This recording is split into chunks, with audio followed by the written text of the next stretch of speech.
नमस्ते दोस्तों, स्वागत है आपका हमारे चैनल पर। आज हम बात करेंगे भगवद गीता के कुछ ऐसे गहरे और प्रेरणादायक संदेशों पर जो आपके जीवन को बदल सकते हैं।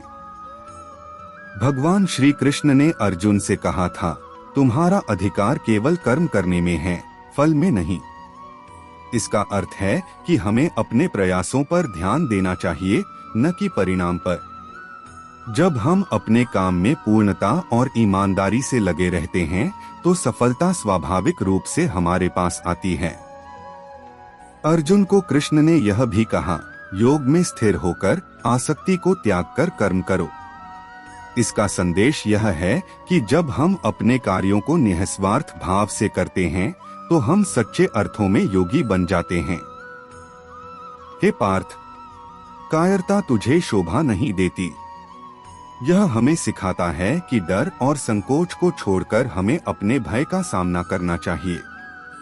सच्ची शक्ति साहस और धैर्य में छुपी होती है। जीवन में हर दिन एक नई शुरुआत का अवसर है। आपके अंदर अनंत शक्ति है, बस उसे पहचानना और उपयोग करना है। जैसे अर्जुन ने भगवान कृष्ण के मार्गदर्शन से अपने संकोच को पार किया, वैसे ही आप भी अपने जीवन की चुनौतियों का सामना कर सकते हैं। मनुष्य का स्वभाव है इच्छाएं रखना, लेकिन सच्ची शांति तब मिलती है जब हम अपने मन को नियंत्रित करना सीखते हैं। अर्थात जहां कृष्ण और अर्जुन होते हैं, वहां विजय, धन और नीति होते हैं। इसका संदेश है कि सच्ची सफलता तब मिलती है जब हम अपने लक्ष्य के प्रति समर्पित होते हैं और ईमानदारी से अपने कर्मों में लगते हैं। इसका अर्थ है कि हमारा अधिकार केवल कर्म करने में है, न कि उसके फल में।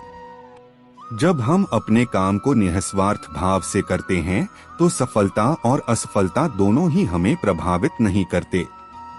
अर्जुन ने युद्धभूमि पर भय और संकोच महसूस किया, लेकिन भगवान कृष्ण ने उन्हें साहस और आत्मबल दिया। कायरता तुम्हारे लिए उपयुक्त नहीं है, हे पार्थ। यह हमें सिखाता है कि जीवन में कठिनाइयां आएंगी, लेकिन हमें कभी भी डर के आगे झुकना नहीं चाहिए। स्वस्थ जीवन की कुंजी योग और संतुलन। भगवान कृष्ण ने कहा था, जब हम अपने मन को संतुलित रखते हुए काम करते हैं, तो हम सच्चे योगी बन जाते हैं। जीवन में हर दिन एक नई चुनौती होती है, लेकिन जब हमारे पास सही मार्गदर्शन और आत्मविश्वास होता है, तो हम किसी भी कठिनाई को पार कर सकते हैं। अपने आप पर विश्वास रखो, अपने लक्ष्य पर ध्यान दो और हर दिन को एक नई शुरुआत बनाओ। भगवद गीता पर प्रेरणादायक भाषण, आत्मविश्वास और साहस की शक्ति। कल्पना कीजिए, एक युद्धभूमि है जहां दो सेनाएं आमने सामने खड़ी हैं। एक ओर है महान योद्धा अर्जुन, जो अपने ही रिश्तेदारों के खिलाफ लड़ने को लेकर हताश और भ्रमित है। उसका मन दो भागों में बंटा है, धर्म और आत्मसंदेह के बीच। यही वो पल है जब भगवान श्री कृष्ण उसे जीवन का सबसे बड़ा संदेश देते हैं। कर्मण्येवाधिकारस्ते मा फलेषु कदाचन। तुम्हारा अधिकार केवल कर्म करने में है, फल में नहीं। यह सिर्फ एक श्लोक नहीं है, यह एक जीवन का मंत्र है। इसका अर्थ है, अपने प्रयासों पर ध्यान दो, न कि परिणाम पर। सफलता या असफलता दोनों अस्थायी हैं, लेकिन आपके प्रयास कभी व्यर्थ नहीं जाते। भावनात्मक स्वर में बदलाव। क्या आपने कभी महसूस किया है कि जब आप किसी बड़े लक्ष्य के सामने खड़े होते हैं, तो डर आपके दिल में घर कर लेता है? अर्जुन के साथ भी ऐसा ही था, लेकिन भगवान कृष्ण ने उसे बताया, क्लैब्यमास्म गमः परथै नैतत्वयुपपद्यते। कायरता तुम्हारे लिए उपयुक्त नहीं है, हे पार्थ। यह पंक्ति आज भी हमसे कहती है, डर को अपने जीवन पर हावी मत होने दो। हिम्मत से सामना करो, भले ही जीत की गारंटी न हो, क्योंकि सच्ची शक्ति साहस में छुपी होती है, न कि परिणाम में। योगस्थः कुरु कर्माणि संगं त्यक्त्वा धनंजय। योग में स्थिर होकर आसक्ति को त्याग कर कर्म करो। यह संदेश हमें सिखाता है कि सच्चा योग तब होता है जब हम अपने मन को संतुलित रखते हुए अपने कार्यों में पूर्ण समर्पण से लगे रहते हैं। अंतिम विचार। आज आपके जीवन की युद्ध भूमि शायद आपके सपनों, आपके डर या आपकी असफलताओं के खिलाफ हो सकती है, लेकिन याद रखिए, आप अकेले नहीं हैं। आपके भीतर वही शक्ति है जो अर्जुन के भीतर थी। भगवान कृष्ण के शब्द आज भी आपके दिल में गूंज रहे हैं। कर्म करो, साहस के साथ आगे बढ़ो और खुद पर विश्वास रखो। यही है सच्चे जीवन की कुंजी। अगर आपको यह वीडियो पसंद आया हो तो लाइक करें, शेयर करें और हमारे चैनल को सब्सक्राइब करें। जय श्री कृष्ण, जय माता दी। इस जीवन में सफलता को पाने के लिए कर्म ही सबसे पहला और बड़ा रास्ता है। भगवद गीता में श्री कृष्णा प्रभु ने कर्म से जुड़ी कुछ ऐसे अनमोल विचार और वचन को संसार के समक्ष रखा था, जो अगर मनुष्य अपने जीवन में अमल करे तो इस दुनिया की कोई शक्ति उसे किसी भी क्षेत्र में पराजित नहीं कर सकती। किसी दूसरे के जीवन के साथ पूर्ण रूप से जीने से बेहतर है कि हम अपने स्वयं के भाग्य के अनुसार अपूर्ण जिएं। हमें अपने जीवन में मेहनत करना चाहिए, दूसरों के जीवन की उन्नति और सफलता को भुलाकर अपने जीवन से नकारात्मक विचारों को दूर कर अपने भाग्य को उज्जवल बनाना चाहिए। एक उपहार तभी अलसी और पवित्र है जब वह हृदय से किसी सही व्यक्ति को सही समय और सही जगह पर दिया जाए, और जब उपहार देने वाला व्यक्ति दिल में उस उपहार के बदले कुछ पाने की उम्मीद ना रखता हो। हमें इस जीवन में जो भी करना चाहिए सोच समझकर करना चाहिए और सही समय पर करना चाहिए। हमें समय और दूसरे लोगों दोनों को सम्मान देना चाहिए और दिल खोलकर उनका मदद करना चाहिए। ऐसा कोई नहीं जिसने भी इस संसार में अच्छा कर्म किया हो और उसका बुरा अंत हुआ है, चाहे इस काल दुनिया में हो या आने वाले काल में। कहा जाया है कर्म ही धर्म है, इसलिए हमें कर्म करते जाना चाहिए, फल अपने आप हमें मिलेगा। इस दुनिया में जितने भी लोग सफल हुए हैं, सब लोग अपने कर्म के लिए ही हुए हैं। उन्होंने बिना कुछ सोचे समझे लोगों की नकारात्मक बातों को अपने से दूर रखकर अपने कार्यों को पूर्ण किया और आखिरी में उन्हें सफलता प्राप्त हुई। जो भी मनुष्य अपने जीवन आध्यात्मिक ज्ञान के चरणों के लिए दृढ़ संकल्पों में स्थिर है, वह समान रूप से संकटों के आक्रमण को सहन कर सकते हैं और निश्चित रूप से यह व्यक्ति खुशियां और मुक्ति पाने का पात्र है। अगर आप अपने लक्ष्य को पाने के लिए दृढ़ संकल्प ले लेते हैं और दिन रात कड़ी मेहनत करते हैं, तो आपके रास्ते में जितने भी संकट मुश्किलें आए, आप उनको पार कर जाएंगे। जो खुशियां बहुत लंबे समय के परिश्रम और सीखने से मिलती है, जो दुख से अंत दिलाता है, जो पहले विष के समान होता है परंतु बाद में अमृत के जैसा होता है, इस तरह की खुशियां मन की शांति से जागृत होती हैं। जब कोई व्यक्ति अपने लक्ष्य पर सफलता प्राप्त कर लेता है, तो उसके जीवन के सभी दुख अपने आप खत्म हो जाते हैं, जीवन में नया उमंग और खुशियां भर जाती हैं। भगवान या परमात्मा की शांति उनके साथ होती है जिसके मन और आत्मा में एकता सामंजस्य हो, जो इच्छा और क्रोध से मुक्त हो, जो अपने स्वयं खुद के आत्मा को सही मायने में जानते हों। विवरण सही मायने में जो मनुष्य क्रोध से मुक्त होता है और जिसके मन में एकजुट होने की इच्छा होती है, वह सच्चा होता है। भगवान हमेशा उसके साथ होते हैं। नरक 3 चीजों से नफरत करता है, वासना, क्रोध और लोभ। परमात्मा कहते हैं, जो भी मनुष्य अपने जीवन में नफरत की भावना, लोभ, मोह, माया, वासना रखते हैं, उनके लिए नरक ही सही जगह होता है। आपको कर्म करने का अधिकार है, परंतु फल पाने का नहीं। आपको इनाम या फल पाने के लिए किसी भी क्रिया में भाग नहीं लेना चाहिए और न ही आपको निष्क्रियता के लिए लंबे समय तक करना चाहिए। इस दुनिया में कार्य करें, अर्जुन, एक ऐसे आदमी जिन्होंने अपने आप को स्वयं सफल बनाया, बिना किसी स्वार्थ के, और चाहे सफलता हो या हार हमेशा एक जैसे। अगर हम फल की आशा में कार्य करेंगे तो ना हमारे कार्य सफल हो पाएंगे और ना ही हम अपने लक्ष्य तक पहुंच पाएंगे। सन्निहित आत्मा के अनंत का अस्तित्व है, अविनाशी और अनंत है।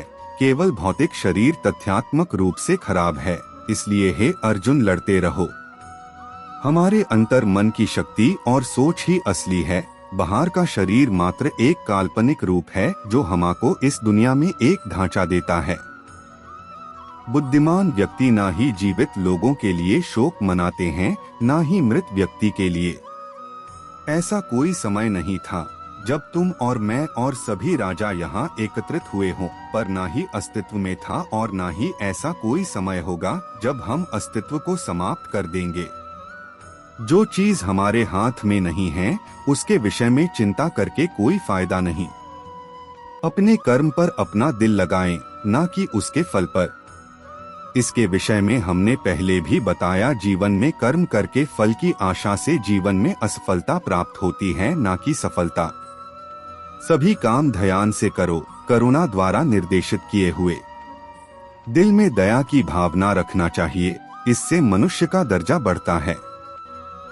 जैसे कि एक कवि जनता है तब स्वार्थी गतिविधियों को छोड़ रहा है और बुद्धिमान घोषित करता है त्याग फल के कार्रवाई को छोड़ रहा है। जीवन से स्वार्थ को भूलकर त्याग भावना को लाना चाहिए। अपने कर्तव्य का पालन करना जो कि प्रकृति द्वारा निर्धारित किया हुआ हो, वह कोई पाप नहीं है। अपनी सही जिम्मेदारियों को करने में कोई झिझक नहीं होना चाहिए। गर्मी और सर्दी, खुशी और दर्द की भावनाएं उनकी वस्तुओं के साथ होश से संपर्क के कारण होता है। वे आते हैं और चले जाते हैं, लंबे समय तक बरकरार नहीं रहते हैं। आपको उन्हें स्वीकार करना चाहिए। पृथ्वी में जिस प्रकार मौसम में परिवर्तन आता है, उसी प्रकार जीवन में भी सुख रुख आता जाता रहता है। मैं आत्मा हूँ जो सभी प्राणियों के हृदय दिल से बंधा हुआ हूँ। मैं साथ ही शुरुआत हूँ, मध्य हूँ और समाप्त भी हूँ सभी प्राणियों का। भगवान कहते हैं वो सबके दिल में हैं और हर समय सभी लोगों के साथ हूँ। सभी वेदों में से मैं साम वेद हूँ, सभी देवों में से मैं इंद्र हूँ, सभी समझ और भावनाओं में से मैं मन हूँ, सभी जीवित प्राणियों में मैं चेतना हूँ। श्री कृष्णा प्रभु जी कहते हैं, वे मनुष्य हो या देवगण सभी जगह मौजूद हैं। हम जो देखते निहारते हैं वो हम हैं और हम जो हैं हम उसी वस्तु को निहारते हैं। इसलिए जीवन में हमेशा अच्छी और सकारात्मक चीजों को देखें और सोचें। सभी जीव अपनी स्वाभाविक प्रकृति के गुणों के कारण कार्य करने के लिए बाध्य होते हैं और कोई भी प्राणी एक क्षण के लिए भी अकर्मा नहीं रह सकता। वे जो गेरुए वस्त्र धारण कर बाह्य रूप से वैराग्य प्रदर्शित करते हैं, लेकिन आंतरिक रूप से इंद्रिय विषयों के भोगों के प्रति आसक्ति रखते हैं, वे ढोंगी हैं। जो कर्मयोग का अनुपालन करते हुए बाह्य रूप से निरंतर कर्म करते रहते हैं, लेकिन उनमें आसक्त नहीं होते, वे उनसे श्रेष्ठ हैं। इसके बाद श्री कृष्ण इस पर बल देते हैं कि सभी जीवित प्राणियों को भगवान की सृष्टि की व्यवस्था के अभिन्न अंग के रूप में अपने दायित्वों का निर्वहन करना पड़ता है। जब हम भगवान के प्रति आभार व्यक्त करते हुए अपने कर्तव्यों का पालन करते हैं, तब ऐसे कर्म यज्ञ बन जाते हैं। यज्ञों का अनुष्ठान वास्तव में स्वर्ग के देवताओं को प्रसन्न करने के लिए किया जाता है और वे हमें सांसारिक सुख और समृद्धि प्रदान करते हैं। ऐसे यज्ञों के कारण वर्षा होती है और वर्षा से अन्न उत्पन्न होता है जो जीवन निर्वाह के लिए आवश्यक है। वे जो इस सृष्टि चक्र में अपने उत्तरदायित्व को स्वीकार नहीं करते, वे पापी हैं। वे केवल इंद्रिय सुख प्राप्त करने के लिए जीवित रहते हैं और उनका जीवन व्यर्थ हो जाता है। फिर आगे श्री कृष्ण कहते हैं कि शेष मानव जाति से भिन्न ऐसी प्रबुद्ध आत्माएं जो आत्मज्ञान में स्थित रहती हैं, वे शारीरिक उत्तरदायित्वों का पालन करने के लिए बाध्य नहीं होती, क्योंकि वे आत्मा के स्तर पर अपने उच्च दायित्वों का निर्वहन कर रही होती हैं। हालांकि वे अपने सामाजिक दायित्वों का त्याग कर देती हैं, जिससे सामान्य मनुष्यों के मन में असमंजस की भावना उत्पन्न होती है, जो महापुरुषों के पदचिह्नों पर चलना चाहते हैं। इसलिए ज्ञानी पुरुषों को संसार के अनुसरणार्थ उच्च आदर्श प्रस्तुत करने के लिए बिना किसी प्रयोजन और व्यक्तिगत लाभ के लिए निरंतर कर्म करना होगा। यह अज्ञानी को अपरिपक्व अवस्था में अपने नियत दायित्वों का त्याग करने से रोकेगा। अतीत में महान राजर्षियों जैसे कि राजा जनक और अन्य राजाओं का यही उद्देश्य था, जिन्होंने अपने सांसारिक दायित्वों का निर्वहन किया था। तत्पश्चात अर्जुन पूछता है कि लोग अनिच्छा से पापपूर्ण कर्मों में प्रवृत्त क्यों होते हैं? क्या उन्हें बलपूर्वक पाप कर्मों में लगाया जाता है? परम प्रभु श्री कृष्ण बताते हैं कि संसार का सर्वभक्षी पापपूर्ण शत्रु केवल कामवासना है। जिस प्रकार से अग्नि धुएं से ढकी रहती है, दर्पण धूल से ढका रहता है, उसी प्रकार से कामना मनुष्य के ज्ञान पर आवरण डाल देती है और उसकी बुद्धि का विनाश कर देती है। फिर श्री कृष्ण अर्जुन से आह्वान करते हैं कि वह इस कामना रूपी शत्रु का संहार कर दें, जो पाप का मूर्त रूप है, और अपनी इंद्रिय, मन और बुद्धि को वश में करें। भगवान श्री कृष्ण द्वारा आध्यात्मिक परिपूर्णता की ओर जाने वाले दो मार्गों का वर्णन किया गया, जिनमें से प्रथम मार्ग विश्लेषणात्मक अध्ययन द्वारा आत्मा की प्रकृति और शरीर से उसके भेद को जानने का ज्ञान प्राप्त करना है। श्री कृष्ण ने इसे सांख्य योग कहा है। दार्शनिक मनोवृत्ति वाले लोगों की रुचि बौद्धिक विश्लेषण द्वारा आत्मा को जानने के लिए ज्ञान मार्ग की ओर होती है। दूसरे प्रकार के लोग अपने समस्त कर्म भगवान को समर्पित करने की भावना के साथ कार्य अर्थात कर्मयोग करते हैं। पिछले श्लोक में किए गए वर्णन के अनुसार श्री कृष्ण इसे बुद्धि योग भी कहते हैं। ऐसी पद्धति के अनुसार कार्य करने से अंतःकरण की शुद्धि होती है और शुद्ध अंतःकरण में स्वाभाविक रूप से ज्ञान प्रकट होता है। अतः यह मार्ग ज्ञानोदय की ओर प्रवृत्त करता है। आध्यात्मिक मार्ग में रुचि रखने वालों में ऐसे लोग भी सम्मिलित होते हैं जो चिंतन एवं मनन में रुचि रखते हैं, और कुछ ऐसे लोग भी सम्मिलित होते हैं जो कर्म करने में रुचि रखते हैं। इस प्रकार से इन दोनों मार्गों का अस्तित्व तब तक बना रहता है जब तक आत्मा की भगवत प्राप्ति की अभिलाषा विद्यमान रहती है। श्री कृष्ण इन दोनों पद्धतियों का अनुसरण करने वालों को द्रवीभूत करते हैं, क्योंकि उनका संदेश सभी प्रकार की मनोवृत्ति और रुचि रखने वाले लोगों के कल्याण के लिए है।